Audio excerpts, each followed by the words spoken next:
Nah, kalau ini bedanya narsis dengan egoisme. Bedanya cinta diri dengan egoisme. Kalau self love atau cinta diri ini membanggakan diri, tapi lahirnya empati dan kepekaan terhadap orang lain. Ini cinta diri ya. Tadi kan saya bilang berawal dari mencintai diri yang buahnya mencintai yang lain. Berbeda dengan egoisme.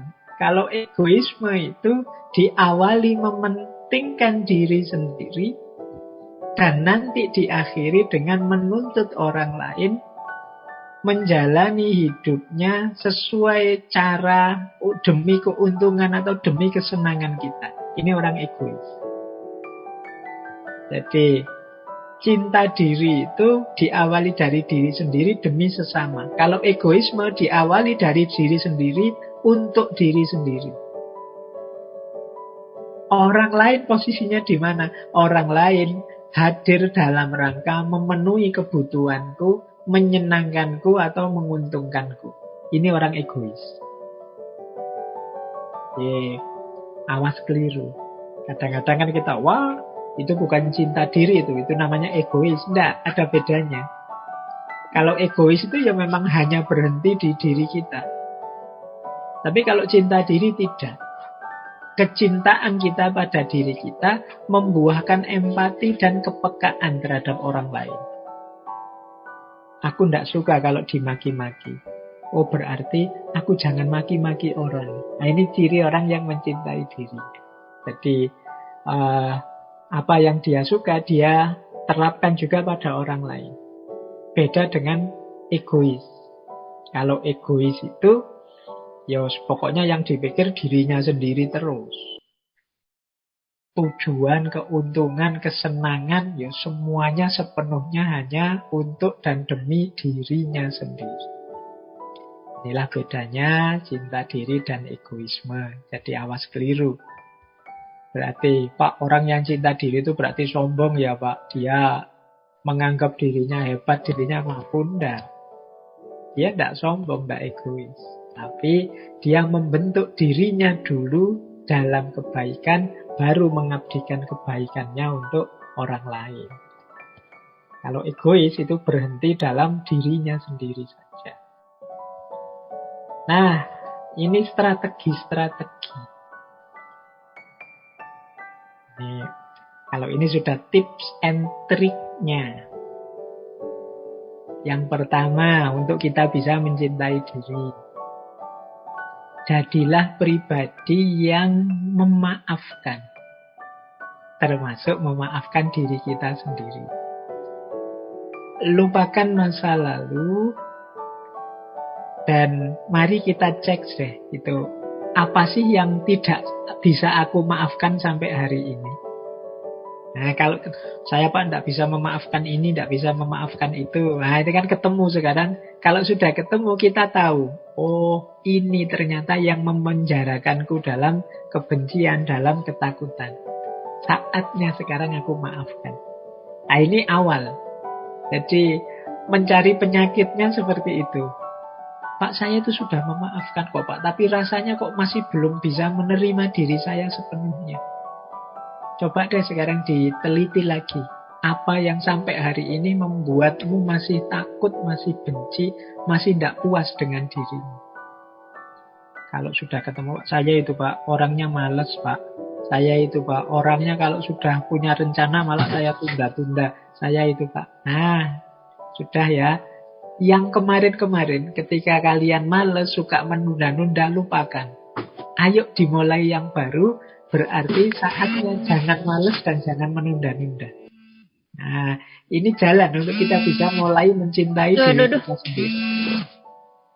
Jadi, langkah pertamanya itu. Jadi, mari memaafkan yang lama. Kita maklumi yang lama, kita perbaiki sekarang. Itu strategi pertama. Yang kedua, ya berbuat baik untuk diri kita sendiri. Ini ada satu quote yang bagus. If there is no love for yourself, you are like an empty teapot. If it is empty, you have no tea to fill all the cups on the table.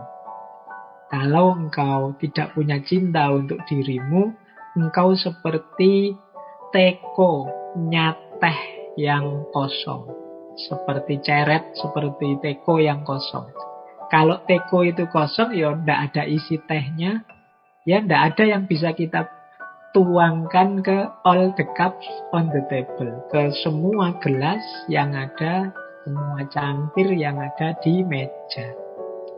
Jadi kalau kita tidak mengisi diri kita dengan cinta kepada diri kita, berarti dalam diri kita tidak ada cintanya.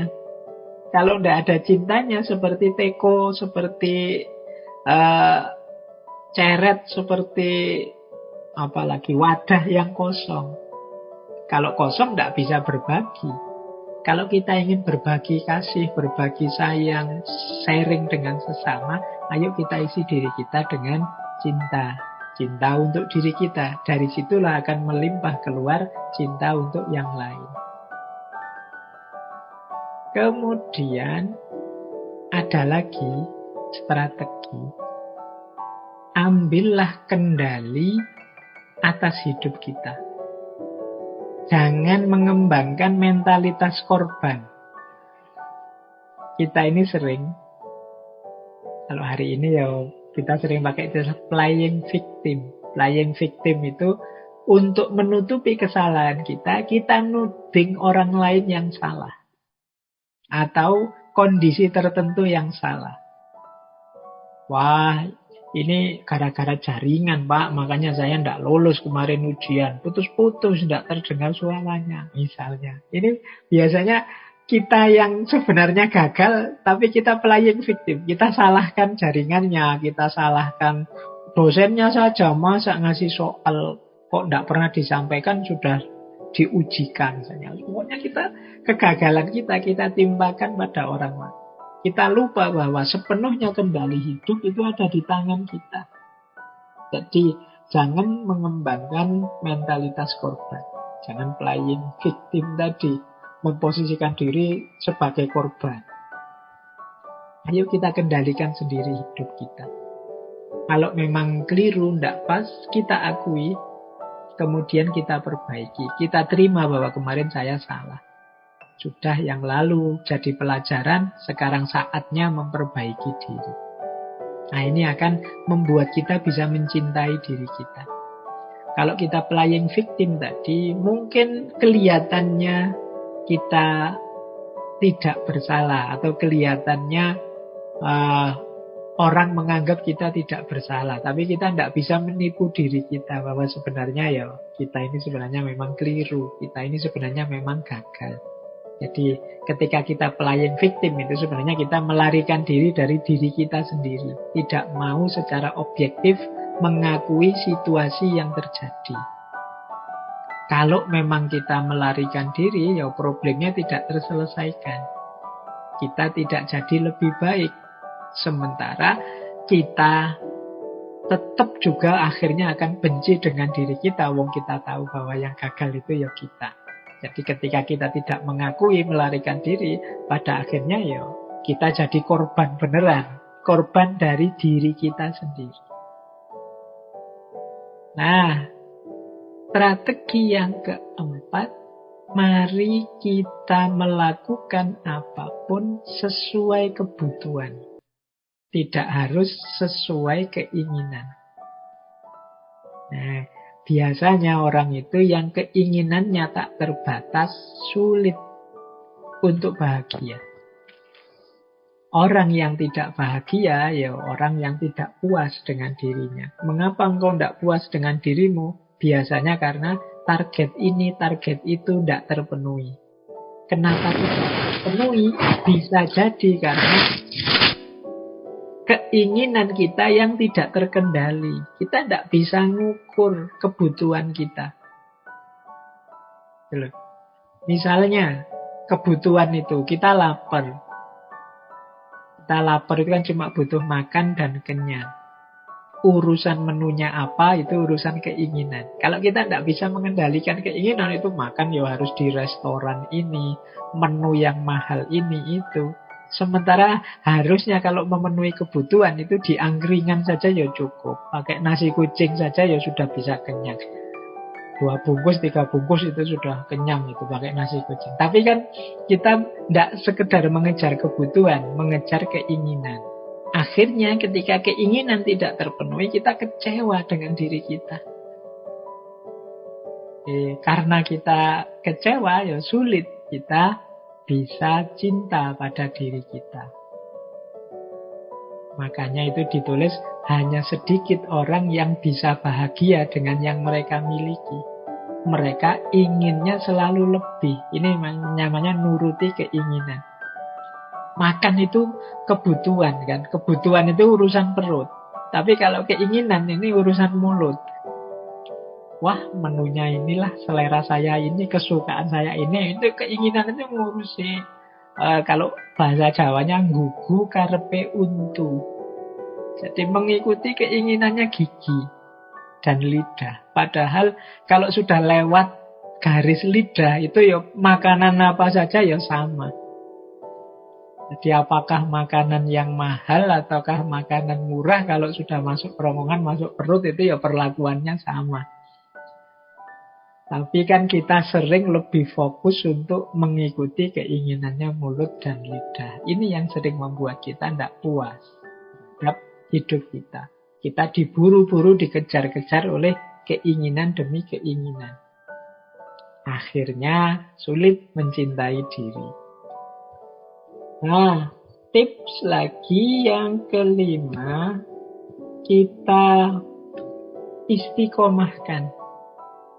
Nah, karena ini cinta diri ini kan kualifikasi mental sebenarnya.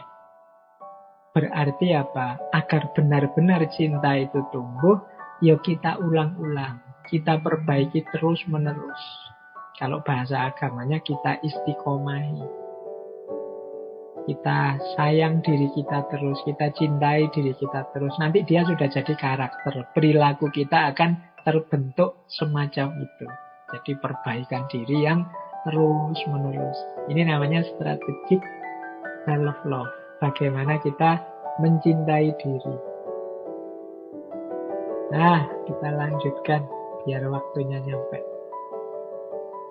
Nah, ini ada tips lagi yang menarik agar kita bisa mencintai diri kita. Ada tips begini. Perhatikan yang engkau rasakan. Perasaan itu seperti anak-anak. Mereka membutuhkan perhatian. Mereka hanya mencoba memberi kita pesan tentang diri kita sendiri. Ketika kita mengakui perasaan kita, mereka mendapatkan perhatian yang mereka butuhkan, lalu ayo kembali ke akal sehat, perspektif yang sesuai. Nah, ini strategi tadi ya, untuk biar tidak terjebak keinginan atau mengikuti rasa yang tidak normal dan lain sebagainya. Kita ini kan dalam hidup kadang-kadang ingin macam-macam, merasakan macam-macam. Rasa kecewa, rasa gelisah, ingin ini, ingin itu. Di antara cara mencintai apa? Akui itu. Jadi, kalau di sini kan disebut perasaan itu seperti anak-anak. Sebenarnya mereka itu butuh perhatian. Mari kita perhatikan diri kita dengan segala keinginan, kebutuhan, perasaannya. Kalau sedang kecewa, akui, wah aku ini sedang kecewa. Kalau sedih, akui, aku ini sedang sedih.